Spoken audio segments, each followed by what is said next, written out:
Cargué a mi hija de 7 años y corrí desde la cabaña hacia la noche nevada. Ellos barrían con linternas entre los árboles, cazándonos. Me escondí en una zanja, temblando.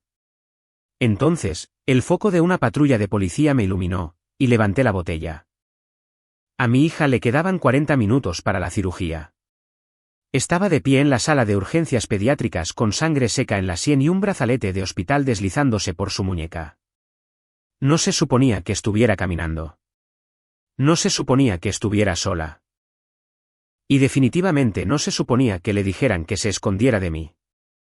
Mientras el cirujano explicaba que el turno para operar se cerraría a menos que se pagara el depósito, mi teléfono no dejaba de parpadear en rojo. Cuentas congeladas, acceso restringido. Mi esposo había muerto esa mañana, y con él se fue cada dólar que podría salvar a nuestra hija. Fue entonces cuando mi suegra empujó una gruesa carpeta sobre la mesa y dijo, en silencio, con calma, firma. Dentro había papeles que transferían la casa, el negocio y mi cooperación para la estabilidad de mi hija. Tenía 40 minutos para decidir qué parte de mi vida perder primero. Si todavía estás aquí, quédate conmigo. Esto no es solo sobre lo que hicieron en ese hospital. Es sobre lo lejos que estaban dispuestos a llegar después. El cirujano terminó de hablar, pero las palabras no aterrizaron. Flotaban en el aire como un idioma que aún no había aprendido. Turno para operar.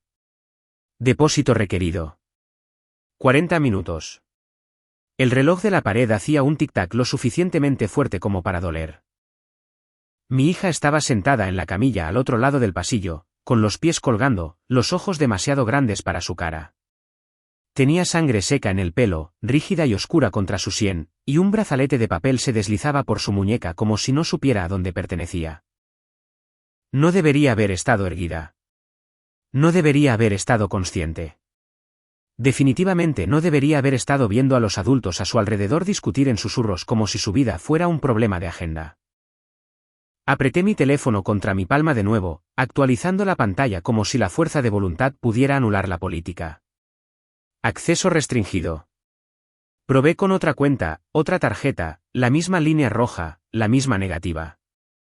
Al banco no le importaba que mi esposo hubiera muerto esa mañana. Solo sabía que el nombre en las cuentas ya no respiraba. Mi esposo.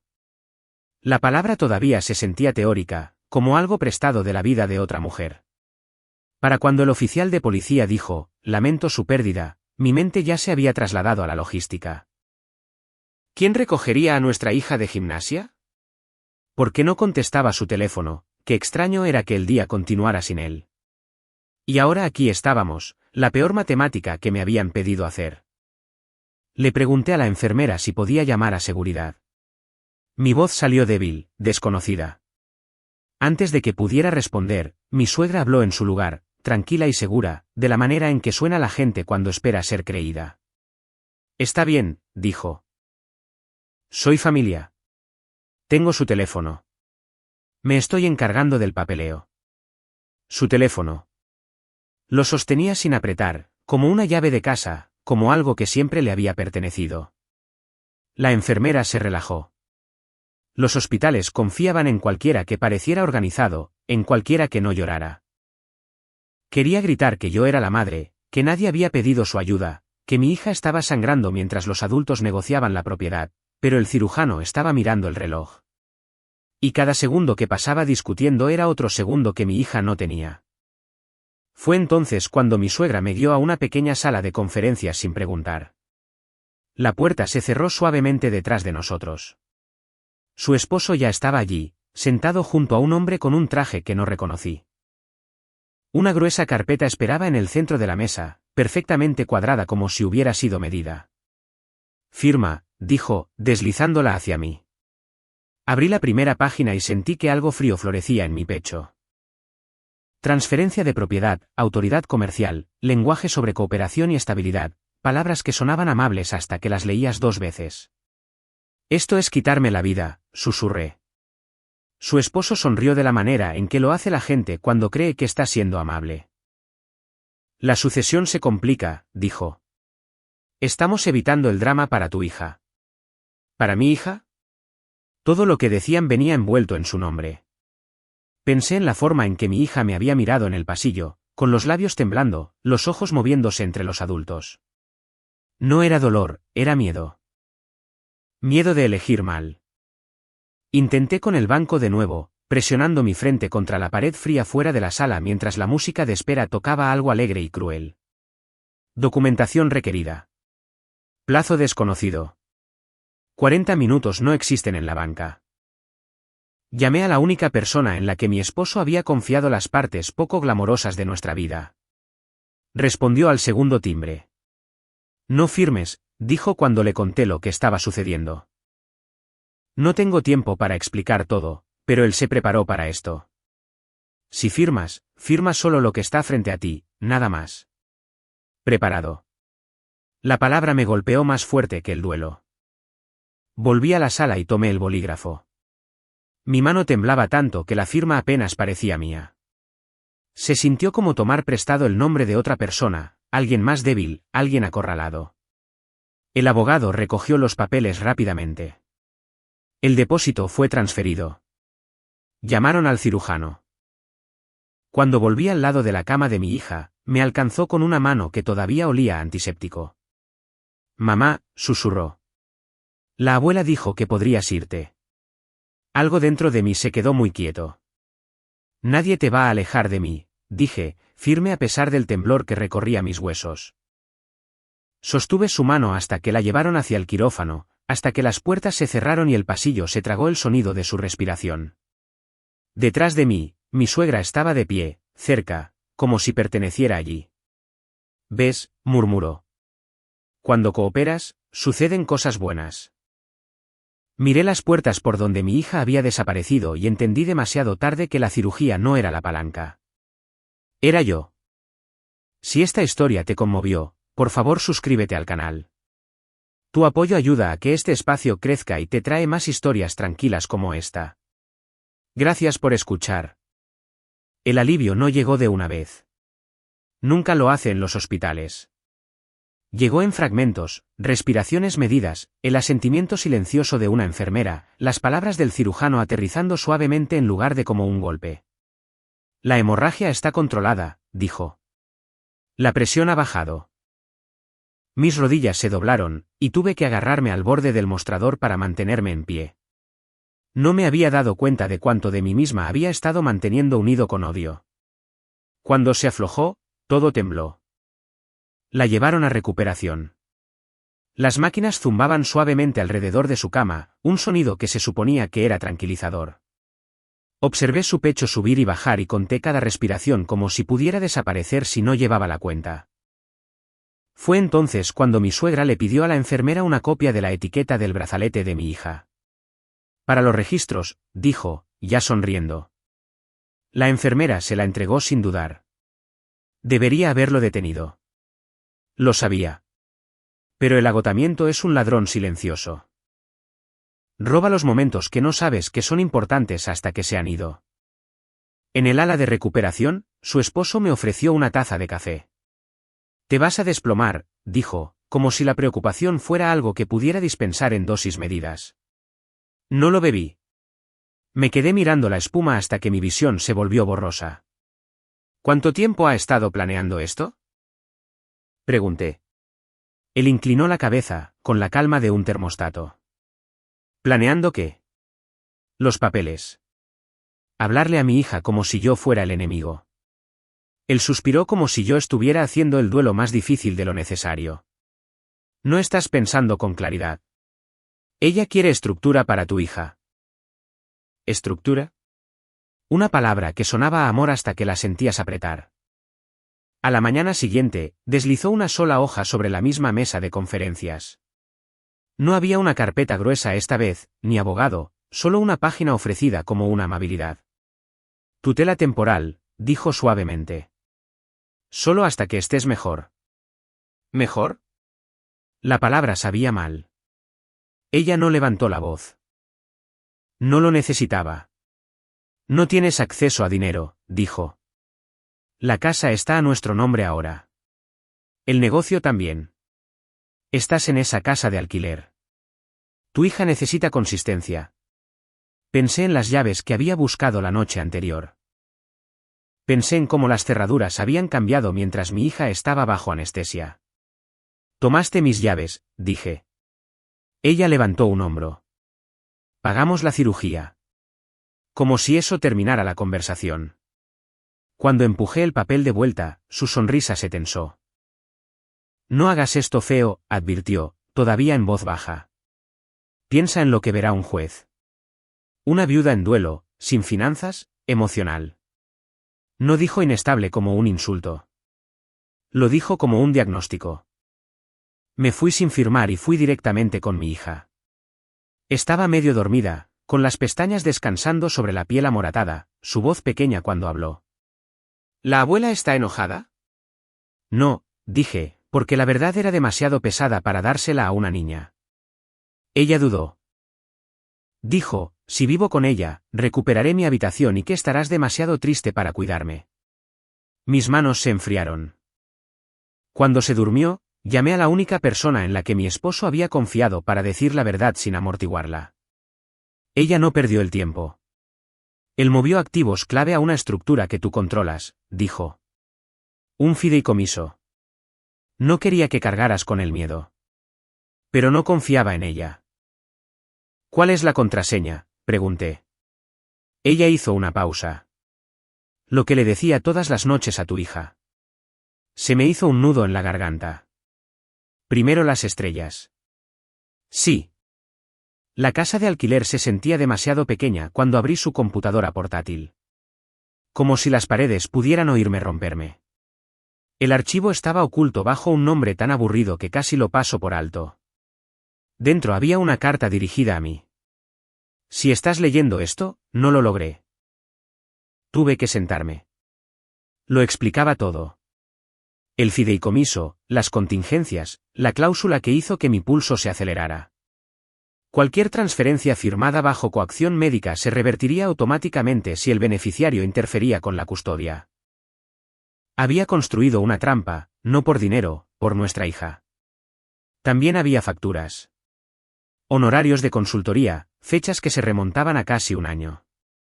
El día después del último cumpleaños de nuestra hija, el día en que su ascenso los hizo sentir repentinamente orgullosos. Imprimí hasta que la impresora se calentó. Esa tarde, la abogada de la familia leyó la pila de papeles sin expresión. Cuando levantó la vista, su voz fue precisa. Están construyendo un caso. Que no eres apta, dijo.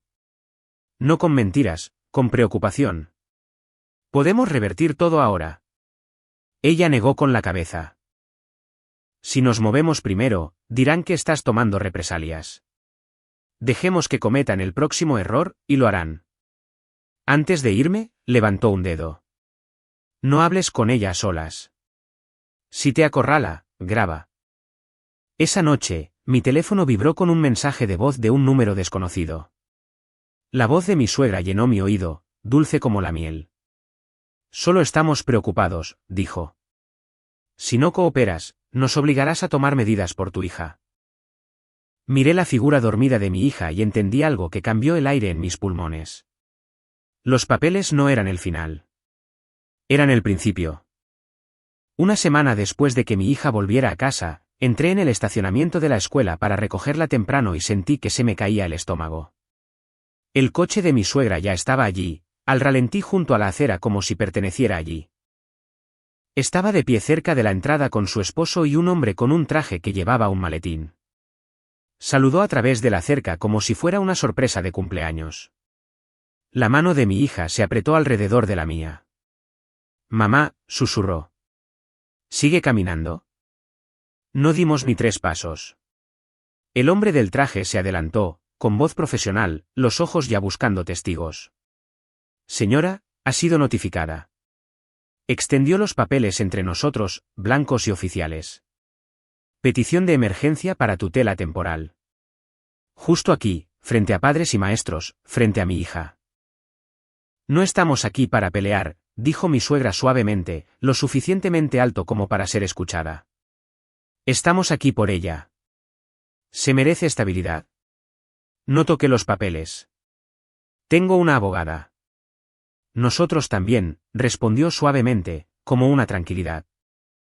La maestra de mi hija abrió la puerta, confundida por el grupo de adultos. Mi suegra giró al instante. Estamos preocupados, dijo. Está de duelo. Está apartando a la gente. Mi nieta está ansiosa. ¿Ansiosa? La palabra aterrizó a propósito. A los jueces les encanta ansiosa. Suena clínico. Suena urgente. Me arrodillé y le susurré a mi hija, entra ahora con la señorita Pennington. No hables. Ella dudó, con los ojos vidriosos, luego se deslizó por la puerta, mirando hacia atrás como si me estuviera dejando atrás. Levanté mi teléfono y comencé a grabar. Están entregando papeles de custodia frente a una niña médicamente frágil, dije, tranquila y lo suficientemente alto para que los padres cercanos oyeran. Estamos tratando de evitar el drama, respondió mi suegra. ¿Por su bien? Su esposo intervino, haciendo de pacificador. No avergoncemos a todos como adultos. Mientras usaban a mi hija como un accesorio dentro de la oficina, mis manos temblaban mientras llenaba formularios para eliminar sus nombres de todas las listas. Recogida, contacto de emergencia, portal escolar. Mi suegra rondaba en el umbral, con la simpatía cuidadosamente dibujada en su rostro. ¿Por qué estás haciendo esto?, preguntó dulcemente. Solo queremos ayudar. Le dijiste a mi hija que se escondiera de mí, dije en voz baja. Su sonrisa no se movió. Habló más alto para el personal. Estás imaginando cosas. No estás bien. Me preocupa que olvides su medicación. Dispersa, suave, venenosa. En casa, mi hija miró por la ventana del coche y susurró, ¿hice algo malo? No, dije, forzando mi respiración a ser lenta. Nadie les pide a los niños que arreglen los problemas de los adultos. Ella asintió, pero sus ojos seguían mirando al espejo como si esperara que ese coche apareciera detrás de nosotros. En la mesa de la cocina, mi abogada extendió la petición y señaló un párrafo. Quieren que viva con ellos temporalmente, dijo. Quieren visitas supervisadas para ti. 2 horas 2 veces por semana. ¿Es mi hija? Para ellos, respondió mi abogada, es una palanca. Le entregué la carta de mi esposo y la cláusula. Leyó, luego levantó la vista con una sonrisa lenta y peligrosa. La activaron, dijo, al presentar la demanda. Esa noche, revisé la mochila de mi hija y encontré una nota doblada metida en el bolsillo lateral. Papel rosa, corazones, la letra de mi suegra. Dile a tu mamá que extrañas a la abuela. Dile que quieres tu habitación de vuelta. Ayudará a todos. Se me hizo un nudo tan fuerte en la garganta que dolió. Bien, dijo mi abogada cuando se la mostré. Guárdala. Le dio la vuelta a la nota y señaló la tenue impresión debajo. La ha estado aleccionando. Luego me mostró algo más. Un correo electrónico ya enviado a la consejera escolar. Mi suegra había escrito que mi hija pidió hablar porque mamá llora mucho. Testigos de terceros. Manos limpias. Redactamos una respuesta esa noche. Ningún contacto en la escuela. Ningún contacto a través del personal. Ningún contacto a través de los portales. Mientras mi hija dormía, mi teléfono vibró. Un mensaje de texto de mi suegra. La llevaré a su cita de seguimiento mañana. Está arreglado. Miré la pantalla. Siguió otro texto. Ya le dije a la oficina que llegarás tarde. Frank la recogerá a la 1:30. Algo cambió dentro de mí, frío y agudo. Llamé a la oficina del neurólogo inmediatamente. Nadie más que yo está autorizado, dije. La recepcionista dudó. La tenemos listada como contacto de emergencia, agregada la semana pasada. Agregada a través del portal de pacientes. El que estaba vinculado al correo electrónico de mi esposo, el teléfono que ella había tomado. Elimínela, dije. Imprima el registro de auditoría. Cuando llegué a la mañana siguiente, ella ya estaba allí, sosteniendo la mano de mi hija junto al mostrador de registro como si hubiera ganado algo. Mi hija me miró con ojos culpables. Nos vamos, dije. Mi suegra movió su cuerpo cortésmente, bloqueándome. No hagas esto aquí, murmuró. Necesita calma. Te agregaste al expediente médico de mi hija, dije, lo suficientemente alto como para que las cabezas se volvieran.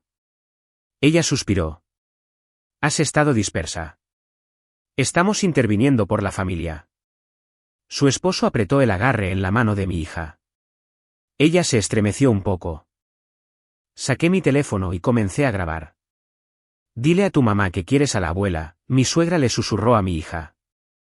Lo hará más fácil. Fue entonces cuando mi hija se tambaleó. La habitación estalló. Una enfermera se apresuró. Alguien pidió una silla de ruedas. Mi suegra retrocedió, llevándose la mano a la boca. Pánico perfectamente actuado. Ven, gritó. Esto es lo que hemos estado diciendo. Llevaron a mi hija a una sala de examen.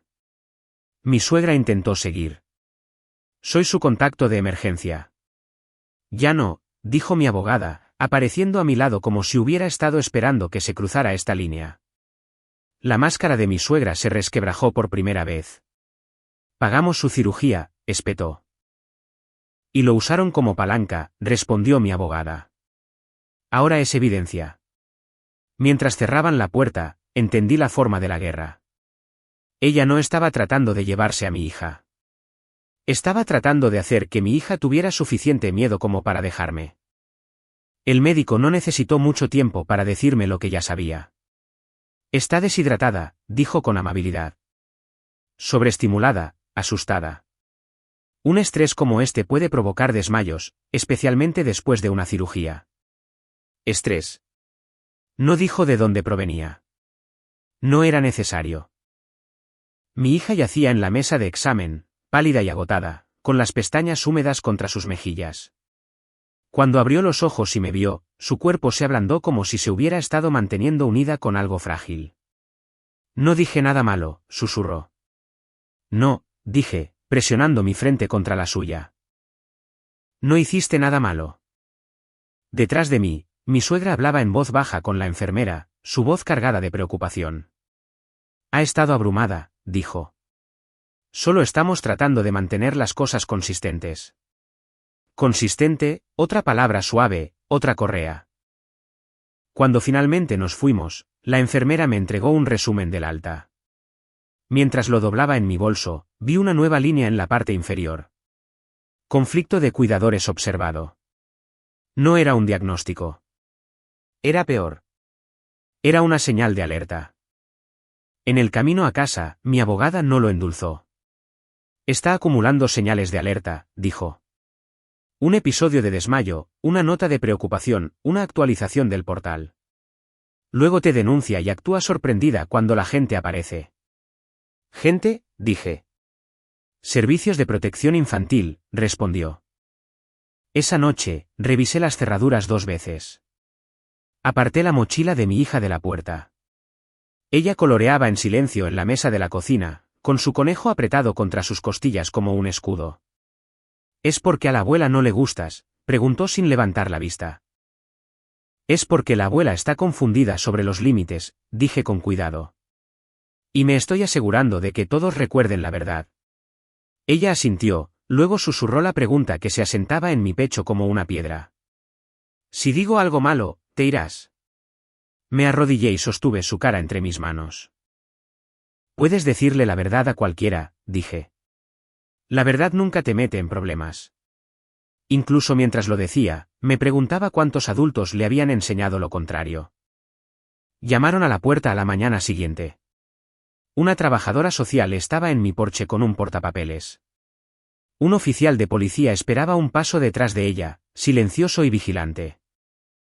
Recibimos un informe de que su hogar puede ser inseguro para una niña en recuperación, dijo la trabajadora social, educada pero firme. Mi hija se apretó contra mi costado, con los ojos muy abiertos. Me hice a un lado. Negarse parecería culpa, y sabía exactamente quién contaba con eso. Se sentaron en mi sofá e hicieron preguntas con voces tranquilas sobre medicación, comidas, citas, si estaba durmiendo. Respondí con frases cortas, las manos cruzadas, tranquila a propósito. Luego, la trabajadora social dijo, también recibimos información sobre una disputa comercial. Por supuesto que sí. Le entregué la carpeta que mi abogada me había ayudado a construir, capturas de pantalla del registro de auditoría del portal, mensajes de texto, la nota de la mochila, las facturas, la carta de mi esposo y la cláusula. El oficial hojeó las páginas, frunciendo el ceño. Esto dice que la interferencia activa la reversión y una penalización, dijo. Sí, respondí. Mi esposo lo anticipó. La trabajadora social cerró su carpeta. No veo preocupaciones inmediatas de seguridad, dijo. Estoy documentando que la familia extendida ha estado escalando el conflicto. Recomendaré contacto supervisado pendiente de la corte. No remoción, no colocación de emergencia. Cuando se fueron, mis rodillas cedieron. Me senté en el suelo y atraje a mi hija a mi regazo. ¿Estoy en problemas?, preguntó. No, dije. Estás a salvo. Ella dudó. La abuela dice que no me quieres. Dice que me enviarás lejos porque estás triste. La mentira quemó más que la ira. Estar triste no significa irse, dije. Te quiero siempre. 2 días después, estábamos en el tribunal. Mi suegra vestía colores suaves y una sonrisa temblorosa. Su esposo parecía preocupado. Su abogado habló sobre la rutina y la estabilidad, y sobre mi duelo como si fuera un diagnóstico. Luego, mi abogada se puso de pie. Expuso el patrón. Coacción en el hospital, notificación en la escuela, notas de aleccionamiento, manipulación del portal, el informe a los servicios sociales. Justo antes de la audiencia, reprodujo mi grabación. La sala del tribunal vio a mi suegra susurrar, vio a mi hija congelarse, vio cómo la cara de una niña se encogía. Este tribunal no recompensa a los adultos que reclutan a niños en conflictos de adultos, dijo el juez. Tutela temporal denegada. La palabra golpeó como aire después de ahogarse. Afuera, mi suegro intentó sonar razonable. Podemos llegar a un acuerdo, dijo. Firmaremos todo de vuelta. Mi suegra me miró como si esperara gratitud. No puedes robar y llamar amor a devolverlo, dije. 2 semanas después, en mediación, firmaron. La penalización no fue simbólica. Fue lo suficientemente real como para que su sonrisa finalmente se rompiera. Esa noche, de vuelta en casa, mi hija coloreaba en silencio. Me tomó la mano y la sostuvo como si estuviera comprobando si era real. No pueden obligarme a vivir con ellos, dijo. No, respondí. No pueden. Ella asintió y volvió a colorear, las líneas más firmes de lo que habían estado en semanas. Por primera vez desde el hospital, la casa se sintió como si nos perteneciera de nuevo. No porque el peligro hubiera desaparecido, sino porque había sido nombrado. Ganar en el tribunal no sonó como pensé que lo haría. No hubo música, ni un alivio que se quedara, solo el raspado de las sillas, el barajar de los papeles y la silenciosa comprensión de que nada había terminado realmente. Solo había cambiado de forma. Las visitas supervisadas estaban programadas para la semana siguiente. Un lugar neutral, un monitor de terceros, una lista de reglas tan larga que parecía otro contrato escrito con tinta educada. Mi hija leyó el calendario en el refrigerador con el dedo. ¿Vendrá la abuela aquí? No, dije. Nos encontraremos en otro lugar y estaré cerca todo el tiempo. ¿Estará enojada? La pregunta aterrizó suavemente y se quedó allí. Ella es responsable de sus propios sentimientos, dije, eligiendo las palabras como si fueran de cristal, no tú.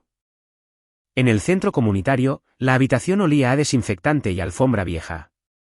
Un reloj hacía un tic-tac demasiado fuerte en la pared. La monitora sonrió de una manera que decía, he visto cosas peores. Luego me recordó amablemente que me sentara fuera de la línea marcada. Mi suegra llegó con una bolsa de regalo y esa misma sonrisa cuidadosa, como si el tribunal nunca hubiera existido. Mi hija se quedó pegada a mi lado hasta que la monitora se aclaró la garganta. Puedes sentarte allí, dijo amablemente. Vi a mi hija caminar por la habitación como si estuviera cruzando sobre hielo. Mi suegra se arrodilló y le susurró algo que no pude oír. Odié no poder oírlo. Odié que las reglas requirieran distancia cuando la distancia era lo que ella había usado para hacernos daño. Cuando terminó la visita, mi hija no lloró. Tampoco sonrió. Caminó directamente hacia mí y presionó su cara contra mi abrigo. Dijo que extraña a papá, murmuró, y que él querría que la perdonara. Mi mandíbula se tensó. La monitora notó algo en su portapapeles sin hacer comentarios. En casa, la casa se instaló en un cuidadoso silencio. Mi hija durmió toda la noche por primera vez en semanas, pero yo no. Cada crujido sonaba como un golpe en la puerta. Cada notificación hacía que mi corazón diera un vuelco. Los mensajes de texto comenzaron 2 días después, no directamente de mi suegra, sino de conocidos mutuos, viejos amigos de la familia. Ella solo está preocupada. Ella también está sufriendo. Esto es muy duro para ella. Preocupación externalizada. Luego llegó el correo. Una carta pulcramente mecanografiada de un servicio de mediación familiar que ofrecía recursos y apoyo durante tiempos de transición. Mi abogada levantó una ceja cuando se la mostré. Está tanteando el terreno, dijo, viendo que funciona. El siguiente movimiento llegó en la escuela. La consejera me llamó, con voz suave. Hemos notado que su hija parece más callada, dijo. A veces los niños necesitan espacio para hablar de grandes sentimientos. Asentí. Los grandes sentimientos eran reales, pero también lo eran los patrones. Cuando pregunté quién había iniciado la preocupación, la consejera dudó. Su abuela se comunicó, admitió, solo para ver cómo estaba. Sentí que algo frío y familiar se instalaba detrás de mis costillas. Lo detuvimos formalmente. Ningún contacto de terceros. Todo documentado. Aún así, el daño persistía.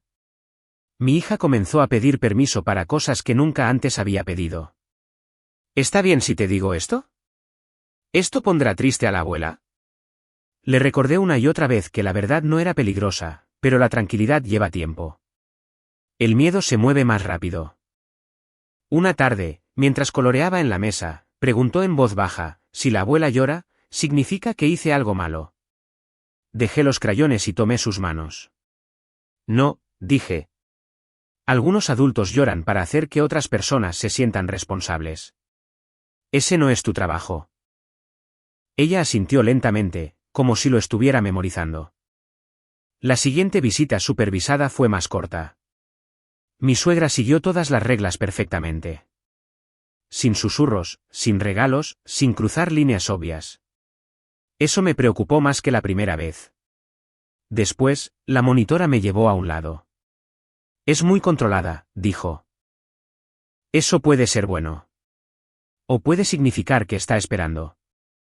Esperando. Esa noche, mi abogada llamó. Ha presentado una moción, dijo. No por la custodia, por una modificación. ¿De qué? De los términos de supervisión. Más tiempo, menos restricciones. Está argumentando cumplimiento. Por supuesto que sí. Nunca se detienen, dije. No, respondió mi abogada. ¿Se adaptan? Me senté en la mesa de la cocina mucho después de que terminara la llamada, mirando los documentos del fideicomiso que mi esposo había dejado. No había construido una fortaleza. Había construido un laberinto, uno que requería paciencia para sobrevivir. En la cama, mi hija se movió y buscó mi mano sin abrir los ojos. La sostuve allí, firme, hasta que su respiración se regularizó. Comprendí entonces que no se trataba de ganar. Se trataba de resistencia. De mantener la calma cuando alguien te quería frenética. De elegir la consistencia cuando el caos era más fácil. De mostrarle a una niña, día tras día, que la seguridad podía ser aburrida y aún así ser real. Afuera, un coche redujo la velocidad frente a la casa y luego siguió su camino. No miré. Algunas batallas no son ruidosas. Son pruebas silenciosas de cuánto tiempo puedes seguir eligiendo la misma verdad. Comenzó con pequeñas cosas que eran fáciles de ignorar si querías mantener la paz.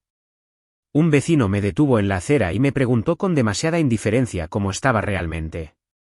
Un padre en la recogida de la escuela sonrió con una simpatía que no había estado allí antes. Alguien que apenas conocía se ofreció a ayudar si las cosas se volvían abrumadoras. Abrumadoras. La palabra me seguía como una sombra.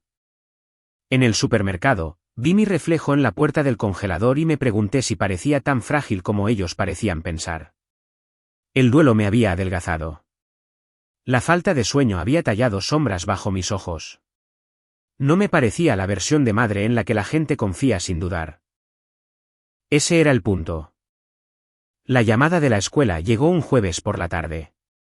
La voz del director era cuidadosa, practicada. Hemos tenido algunas preguntas, dijo. Nada formal, solo preocupación. La preocupación nunca viaja sola. Trae cuadernos y reuniones silenciosas y frases como el mejor interés. Cuando pregunté quién la había planteado, dudó. Familia extendida, dijo. En casa, mi hija me vio pasear por la cocina. ¿Están enojados de nuevo?, preguntó. No, dije, forzando una sonrisa. Solo son ruidosos. Pero esa noche, un correo electrónico aterrizó en mi bandeja de entrada de un grupo de padres al que apenas recordaba haberme unido. Un mensaje sobre apoyo comunitario durante las transiciones familiares. Recursos, oídos atentos. El lenguaje era neutral, el momento no lo era. Mi abogada no se anduvo con rodeos cuando se lo reenvié. Está construyendo un coro, dijo. Si suficientes personas repiten la misma preocupación, comienza a sonar como la verdad. ¿Qué hacemos? Decidimos si permanecer en silencio o cambiar la narrativa. Cambiar la narrativa. Sonaba a exposición, a riesgo. La siguiente visita supervisada transcurrió sin incidentes. Cumplimiento perfecto, postura perfecta. Mi suegra sonrió para la monitora, habló suavemente, se mantuvo dentro de cada línea. Después, mi hija preguntó, ¿por qué la abuela parece triste cuando otras personas están mirando? Los niños notan lo que los adultos fingen no ver. Ese fin de semana, apareció una cacerola en nuestro porche. Sin nota. Al día siguiente, flores. Luego, una tarjeta que decía, pensando en ti durante esta difícil temporada. Temporada, como si fuera a pasar por sí sola. Llamé a mi abogada. Me está pintando como alguien que necesita ayuda, dije. ¿Y si la gente lo cree? Ya lo hacen, respondió. La pregunta es si les dejas seguir adivinando. Nos reunimos en su oficina a la mañana siguiente. Puso 2 caminos sobre la mesa como opciones en un juego que no había pedido jugar. Opción 1, dijo, te quedas en silencio. Documentamos todo. Esperamos a que se extralimite de nuevo. ¿Y la opción 2? Das tu versión oficialmente, con cuidado. Controlas los hechos antes de que ella controle la historia. La idea de hablar me oprimió el pecho. Imaginé susurros convirtiéndose en titulares, la lástima endureciéndose en juicio. ¿Y mi hija?, pregunté. Por eso tiene que ser limpio, dijo. Sin acusaciones, solo una cronología. A los jueces les encantan las cronologías.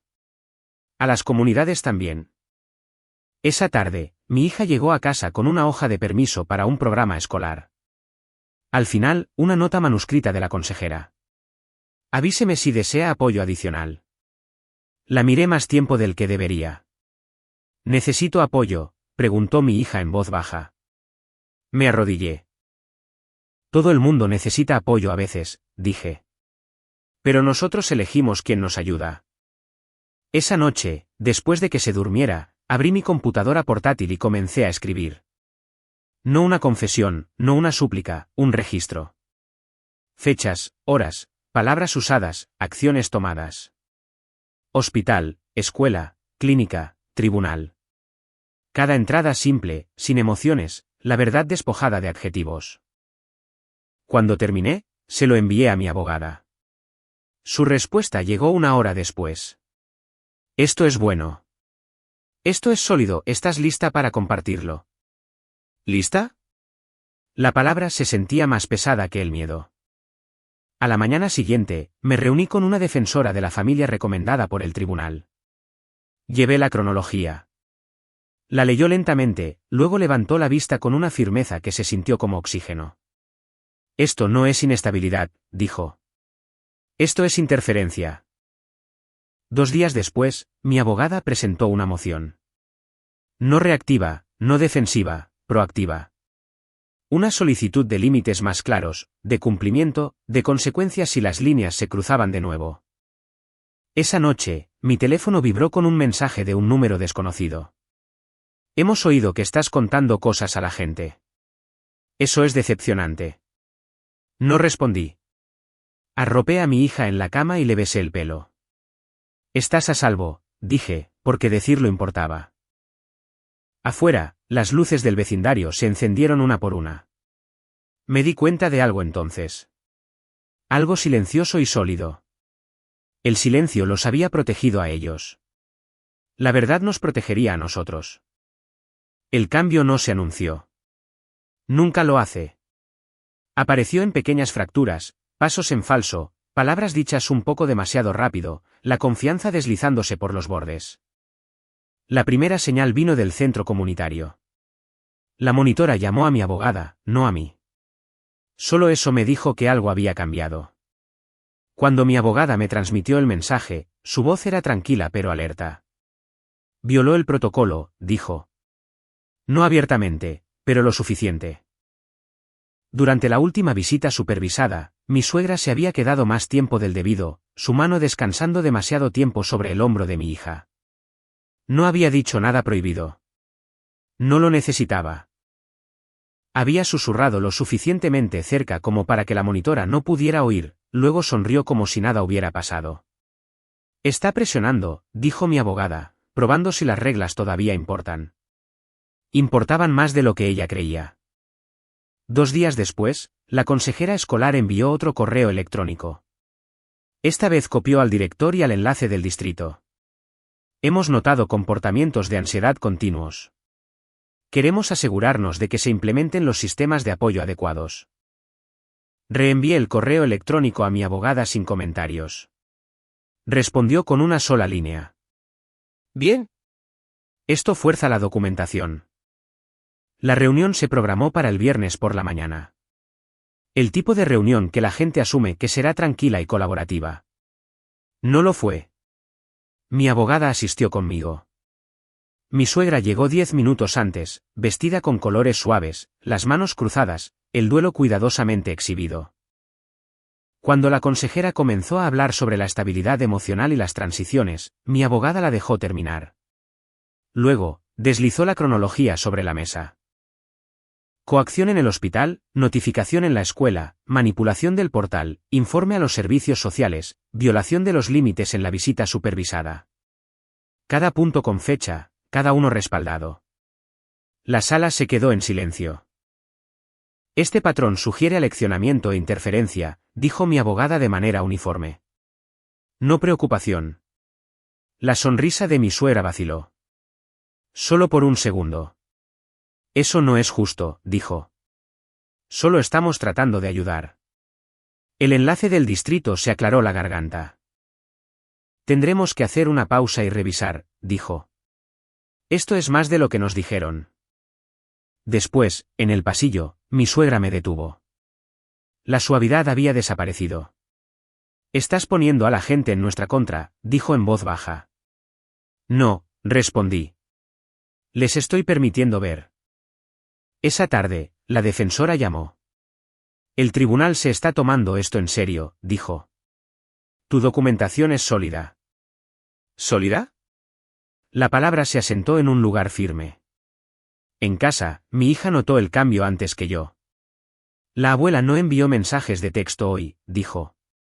No, asentí. Coloreaba en la mesa, las líneas seguras de nuevo. Cuando hacía preguntas ahora, eran curiosas, no temerosas. La diferencia se sentía enorme. El error llegó 3 días después. Fue un mensaje de voz dejado en mi teléfono, probablemente por accidente o arrogancia.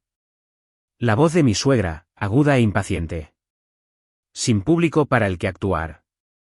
Los está envenenando, espetó. Deberíamos haber presionado más cuando tuvimos la oportunidad. Lo guardé, hice una copia de seguridad, se lo envié a mi abogada. Su respuesta llegó casi de inmediato. Esa es la extralimitación. En 48 horas, el tribunal emitió una orden de clarificación. Ningún contacto con terceros, ninguna participación escolar, ninguna coordinación médica.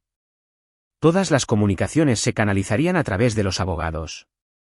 Las visitas supervisadas fueron suspendidas en espera de revisión. Cuando leí la orden, mis manos temblaron, no de miedo, sino de liberación. Mi hija lo sintió. ¿Significa que no tengo que ir por ahora?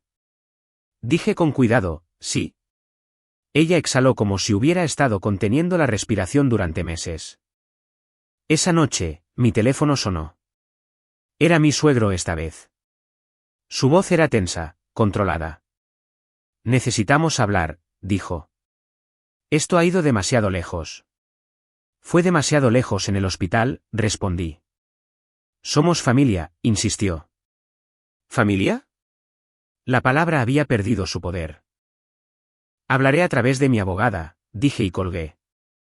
Más tarde, mientras arropaba a mi hija en la cama, preguntó, ¿por qué la abuela quería que tuviera miedo? Hice una pausa, eligiendo la verdad sin peso. Algunas personas piensan que el miedo hace que las cosas sean más fáciles de controlar, dije. Pero no las hace correctas. Ella asintió, aceptándolo de la manera en que lo hacen los niños cuando la respuesta finalmente encaja. Esa noche, dormí sin revisar las cerraduras 2 veces. Por primera vez desde el hospital, creí en algo que no me había atrevido a creer antes. Se les estaban acabando los movimientos, y lo sabían. La oferta llegó envuelta en civilidad. No una amenaza, no una exigencia, una invitación. Mi abogada reenvió el correo electrónico sin comentarios. El asunto era neutral, casi esperanzador. Propuesta de resolución. Querían mediación, voluntaria, privada, sin tribunal, sin registro. Están tratando de detener la hemorragia, dijo mi abogada cuando la llamé. Esto es control de daños. ¿Qué contiene?, pregunté. Dinero, reversión de todo, acceso al fideicomiso, una contribución para el futuro de tu hija y un marco de contacto supervisado que creen que parece generoso. Generoso, como si estuvieran devolviendo algo en lugar de retornar lo que habían intentado robar. No respondí de inmediato. Vi a mi hija construir una torre de bloques en la alfombra de la sala, con la lengua entre los dientes por la concentración. Parecía más ligera, más segura. Ese era el problema. La paz te hace querer creer que la gente ha cambiado. La sala de mediación era pequeña y sin ventanas, diseñada para contener las emociones. Una mediadora neutral se sentó entre nosotros, su voz tranquila, entrenada para suavizar los bordes afilados. Mi suegra parecía cansada por primera vez, no rota, solo incomodada por la resistencia. Todos hemos pasado por mucho, comenzó. Queremos seguir adelante por ella. Deslizó un documento sobre la mesa. Mi nombre, el nombre de mi hija, números que habrían hecho que una versión diferente de mí se sintiera agradecida. Mi suegro se aclaró la garganta. Esto no tiene por qué ser feo.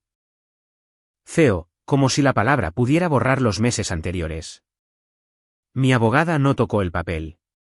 Necesitaremos discutir las condiciones. Por supuesto, dijo mi suegra rápidamente. Estamos abiertos. Abiertos, pero solo hasta donde el control lo permitía. Las condiciones eran simples en el papel y pesadas en la práctica. Ningún contacto no supervisado, ningún mensaje de terceros, ninguna participación escolar o médica, no hablar de mí con mi hija. Una violación desencadena la suspensión inmediata. La mediadora asintió. Son razonables. La mandíbula de mi suegra se tensó. Solo una fracción. Y la cláusula de penalización permanece, añadió mi abogada. Cualquier interferencia la activa. Silencio. Eso es punitivo, dijo mi suegro. No, respondí, hablando por primera vez. Es protector. Me miraron entonces. Realmente me miraron. No a la viuda en duelo, no a la madre inestable, a alguien a quien no podían mover. Mi suegra intentó un último ángulo. Le estás negando a su familia. La miré a los ojos. Ustedes le negaron la seguridad. La mediadora dejó que el silencio hiciera su trabajo. Pidieron un descanso. En el pasillo, mi abogada se acercó. Aquí es donde la gente duda, dijo. Si aceptas, obtendrás tranquilidad. Si no, escalarán emocionalmente. Pensé en el mensaje de voz, los susurros, el miedo aleccionado. Lo quiero por escrito, dije. Todo. Cuando regresaron, la voz de mi suegro era tensa. Aceptaremos, dijo, con modificaciones. Por supuesto, querían suspensiones más cortas, más flexibilidad, un camino de regreso a las visitas no supervisadas con el tiempo. ¿Tiempo? La misma palabra que habían usado para desgastarme. No, dije. La mediadora levantó una ceja. ¿Se niega? Estoy eligiendo la claridad, respondí. No hay plazo para la confianza cuando se ha utilizado como arma. La compostura de mi suegra finalmente se quebró. Estás siendo irrazonable. Sonreí sin calidez. Aprendí de los mejores. Firmaron, no porque estuvieran de acuerdo, sino porque no tenían un movimiento mejor. Cuando la reunión terminó, mis manos temblaron, no de miedo, sino de la liberación de una línea largamente sostenida. En casa, mi hija preguntó, ¿significa esto que la abuela ha dejado de estar enojada? Significa que hay reglas, dije. Y las reglas mantienen a la gente a salvo. Ella asintió, aceptándolo de la misma manera que aceptaba la gravedad. Esa noche, me senté sola con los papeles extendidos sobre la mesa. Todo lo que habían ofrecido, todo lo que habían intentado comprar. Me di cuenta entonces de que el perdón no era el objetivo. La distancia sí lo era. No la ira, no la venganza. Un espacio donde mi hija pudiera respirar sin ser observada. Afuera, la calle estaba tranquila. No había coches reduciendo la velocidad, ni sombras persistentes. Por primera vez, el silencio se sentía ganado. El papeleo se cerró en silencio. Sin martillazo, sin anuncio, solo un correo electrónico final de mi abogada confirmando lo que las firmas significaban en lenguaje claro. La cláusula de penalización aplicada, los activos restaurados, el contacto restringido, las consecuencias definidas. El sistema hizo lo que se suponía que debía hacer. Eventualmente. Imprimí la confirmación y la deslicé en la carpeta con el resto de los documentos. Se sentía más pesada de lo que parecía, como una prueba de que la supervivencia deja un rastro de papel. Esa tarde, recogí a mi hija de la escuela. Caminó hacia mí lentamente, escaneando el estacionamiento de la misma manera que solía escanear las habitaciones. Cuando llegó a mí, no hizo una pregunta. Simplemente tomó mi mano y la apretó más de lo necesario. En casa, fue directamente a su habitación y cerró la puerta. Esperé. Había aprendido que esperar importaba. Cuando finalmente salió, sostenía un dibujo arrugado. Dos figuras de palo bajo un sol torcido. Una era mucho más pequeña que la otra. Ambas tenían la misma sonrisa. ¿Somos tú y yo? Pregunté. Ella asintió. ¿Dónde está papá? Dudó. No tenía espacio. Esa noche, se despertó llorando de un sueño que no podía describir. Me senté en el borde de su cama y froté círculos lentos en su espalda, sintiendo lo pequeña que todavía era. Cuánto se le había pedido a su cuerpo y a su mente en tan poco tiempo. Ya no vendrán, ¿verdad?, susurró. No vendrán, dije. Y si lo intentan, no se acercarán. Consideró eso, luego hizo la pregunta para la que me había estado preparando. ¿Por qué la abuela no se detuvo cuando tenía miedo? No me apresuré a responder. Las mentiras viajan más rápido que la verdad, pero la verdad dura más. Algunas personas creen que tener razón importa más que ser amable, dije. Y a veces se convencen de que el miedo es necesario. Ella frunció el ceño. Pero el miedo duele. Sí, dije. Así es como sabes que está mal. La terapeuta lo explicó suavemente en nuestra primera sesión. Hipervigilancia, sumisión aprendida, el cuerpo recordando lo que la mente quería olvidar. Le han enseñado a monitorear a los adultos, dijo la terapeuta, a anticipar reacciones. Eso lleva tiempo desaprenderlo. Tiempo de nuevo. La palabra se sentía diferente ahora. Menos como una amenaza, más como una herramienta. Practicamos cosas pequeñas, decir no, cambiar de opinión, salir de una habitación sin dar explicaciones. Cada paso parecía insignificante desde fuera. Cada uno era una pequeña rebelión. En la segunda revisión de la visita supervisada, sin ella presente, la monitora informó lo que ya sabía. Sigue las reglas muy de cerca, dijo. Casi demasiado de cerca.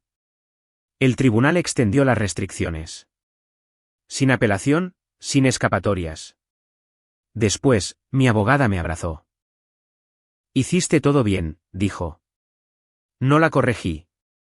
Bien y mal se sentían demasiado simples para lo que habíamos vivido. Una noche, mientras doblaba la ropa, mi hija se sentó en la cama y me observó. Si digo la verdad, dijo lentamente, no te irás. Dejé de doblar.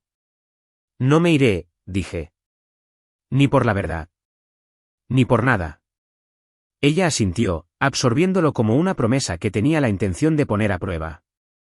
La prueba llegó una semana después. Derramó jugo en la alfombra y se congeló, con los ojos muy abiertos, la respiración contenida. Vi surgir el viejo miedo, el cálculo. ¿Qué pasa ahora? Está bien, dije, entregándole una toalla. Los derrames ocurren. Me miró fijamente, luego a la alfombra, luego de nuevo a mí. Lentamente, sus hombros se relajaron. Más tarde esa noche, se rió de una caricatura, y el sonido me sorprendió por su normalidad. Se sintió como oír pájaros después de una tormenta. La carta final llegó el lunes siguiente. Un aviso formal confirmando el cumplimiento y cerrando el archivo activo. Mi abogada lo llamó alivio administrativo. Yo lo llamé un respiro. Puse la carpeta en el estante superior del armario, no porque quisiera olvidar, sino porque no quería que fuera lo primero que mi hija viera cuando fuera a buscar un suéter. A la hora de dormir, preguntó, ¿hemos terminado de pelear? Lo pensé. Sobre sistemas y personas y como algunos conflictos no terminan tanto como aflojan su agarre. Hemos terminado de ser perseguidas, dije. Eso es diferente. Ella sonrió, somnolienta y confiada de una manera que no lo había estado en meses. Mientras apagaba la luz, me di cuenta de algo que me sorprendió.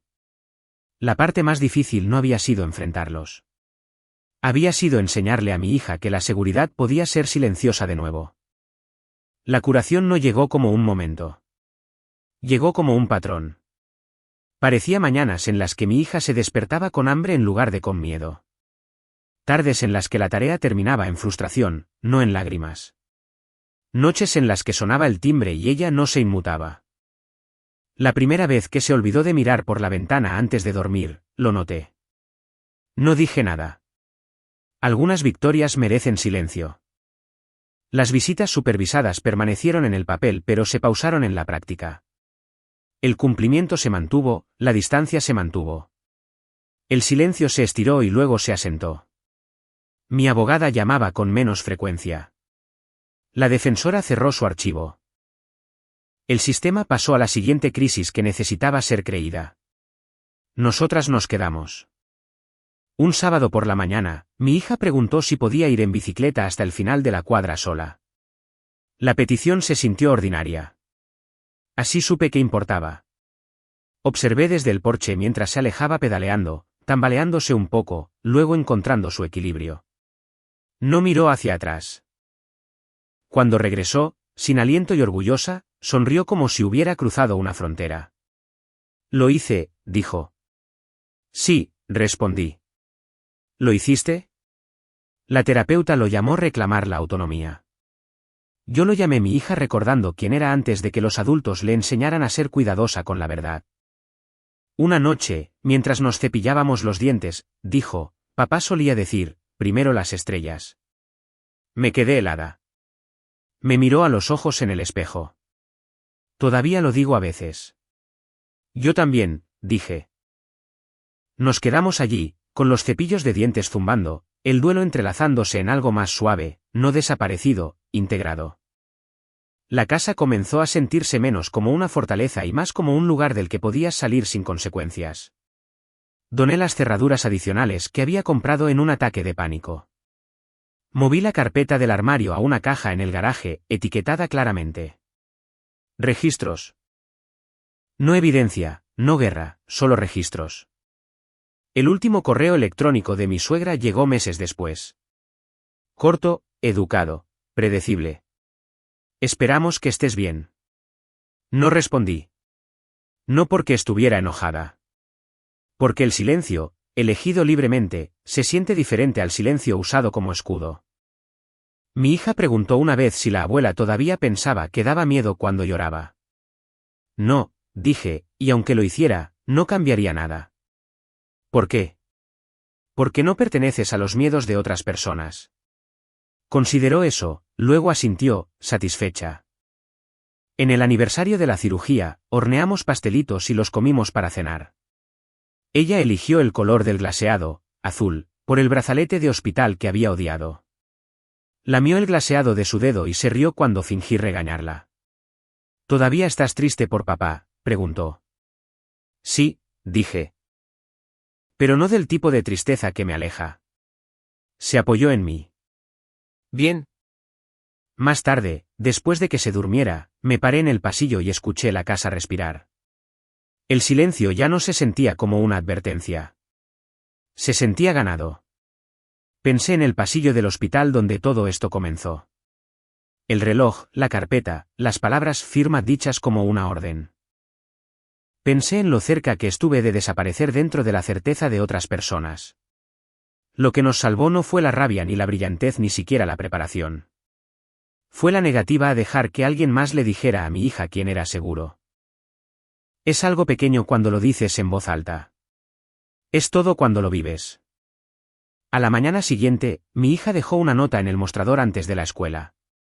Letras de imprenta, cuidadosas y desiguales. Hoy me siento segura. La doblé y la puse en mi bolsillo. Algunas historias terminan con justicia. Algunas terminan con perdón. La nuestra terminó con algo más silencioso. Una niña que ya no necesitaba elegir al adulto más seguro en la habitación. Una madre que ya no necesitaba permiso para protegerla. Y una vida que, pieza por pieza, aprendió a pertenecerse a sí misma.